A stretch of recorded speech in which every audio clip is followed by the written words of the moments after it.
So in this video, I want to talk about why buy a second home with a partner. So I'm really excited to be purchasing this second property that we're getting over in Bodega Bay. And we are purchasing it with my sister, brother-in-law, and their family going forward with this. The negative aspect of this is obviously that there's just more cooks in the kitchen. So now there's 4 different opinions rather than just the 2 of my partner, Steven, and myself.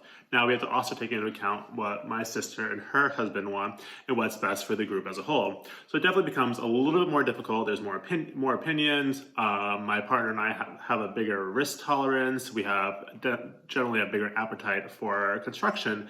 So, trying to find a good medium is obviously important. There's also, especially with COVID right now and how quickly things are moving, there's a harder ability to get everyone in to see the property. Things in a lot of these communities, these second home places, the Russian River, the Tahoe, Palm Springs, the Sonoma, things are moving quickly. So in that instance, now not only do you need to get one group of buyers in there, you have to get multiple groups of buyers. So those are definitely all the negative aspects of buying something with a partner. However, there's so many great opportunities when you buy with another couple. First off, your financial capability of purchasing is much greater. What we're able to buy with my sister is a larger house than what Stephen and myself would be able to afford on our own. So that's definitely a great aspect. And generally with most houses, there is a marginal decreasing marginal rates of return on square footage. So the price per square foot of 1,000 square foot house, cottage, or chalet is going to be actually greater than the price for a 2,000 square foot house. So the price of a house doesn't double even though the square footage or the land doubles. So you can actually get with a couple, might be able to get a 4-bedroom or a 5-bedroom, whereas with just a single set of buyers, you might only be able to afford a small 2-bedroom. So that's definitely a great opportunity. Is that you can get a lot more space when you go in and partner with another couple or friends in the purchasing ability. If you have, the stronger financial ability, you might even be able to buy multiple second homes. So, this time we're getting our second home over in Bodega Bay, but we could find, down the line, a partner with, a second or third set to get a different vacation property. So it just offers the opportunity to spread and diversify your financials a little bit more.